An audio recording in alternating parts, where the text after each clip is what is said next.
Morning all my dear bankers. I am Mallikarjun Rao, retired AGM from Bank of Baroda, and I am coming with a small video regarding latest development of Reserve Bank of India.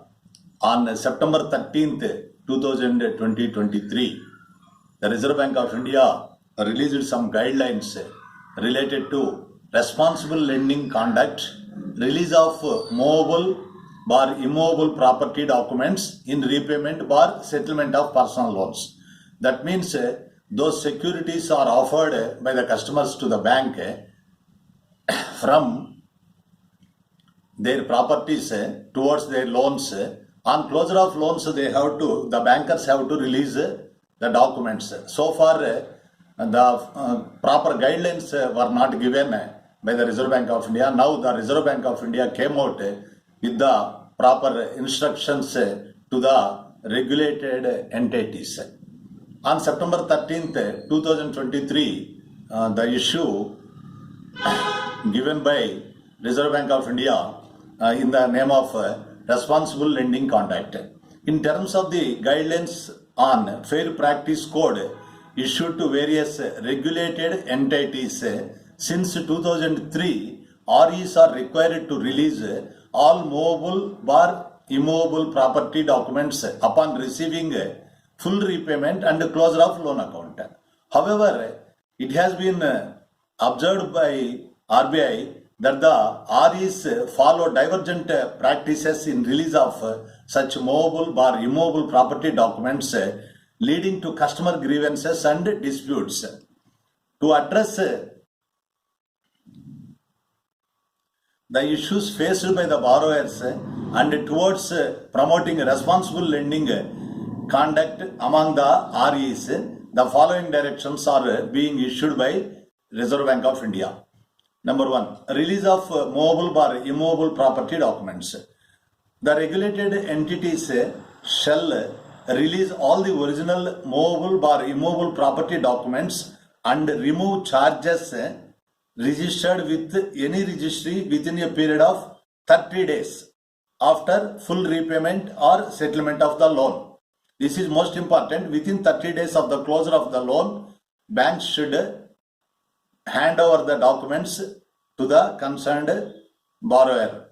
The borrower shall be given the option of collecting the original movable or immovable property documents either from the banking outlet or branch where the loan account was serviced or any other office of the RE where the documents are available as per her or his preference. So here customer is the boss. The timeline and place of return of original movable or immovable property documents will be mentioned in the loan sanction letters issued on or after the effective date. In order to address the contingent event of demise of the sole borrower or joint borrowers, the REs shall have a well laid out procedure for return of original movable or immovable property documents to the legal heads.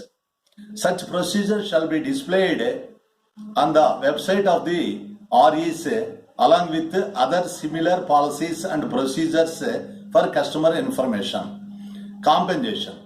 So far there is no compensation policy for releasing of documents. Now RBI came out with compensation policy. Compensation for delay in release of immovable or movable property documents. In case of delay in releasing of original movable or immovable property documents or failing to file charge satisfaction form with relevant registry beyond 30 days after full repayment or settlement of loan, the RE shall communicate to the borrower reasons for such a delay. First, bank has to inform the customer because of such and such reasons we are unable to release your documents like that. If not so, in case where the delay is attributable to the RE, it shall compensate the borrower at the rate of rupees 5,000 for each day of delay. So within 30 days of closure of the loan, bank should have hand over to the customer all the immovable or movable property documents within 30 days. If not so, bank has to pay rupees 5,000 each per day by the bank. In case of loss or damage to original movable or immovable property documents, either in part or in full, the REs shall assist the borrower in obtaining duplicate or certified copies of the movable or immovable property documents and shall bear the associated costs.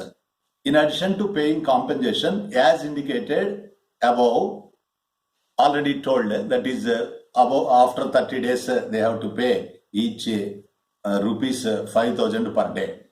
But in this case, however, in such cases, an additional time of 30 days will be available to the banks to complete this procedure, and the delayed period penalty will be calculated thereafter. That means after a period of 60 days, we have to pay penalty of rupees 5,000 per day to the customer. The compensation provided under these directions shall be without prejudice to the rights of a borrower to get any other compensation as per any applicable law. Here, before going to the conclusion of this almost all this small video, these directions shall be applicable to all cases where release of original movable or immovable property documents falls due on or after December 1, 2023. So, by that time, all the people, either bankers or customers, should come to know about these new guidelines. And I have tried to explain you all so the importance of releasing of documents within the. Finally, I request you to please subscribe our channel Suvarna Chundi to get more and more videos. And also, this knowledge is free of cost, nothing to be expensive. So please subscribe and watch and share to your friends and guide others also to your customers and all. Thank you one and all. Have a great day ahead.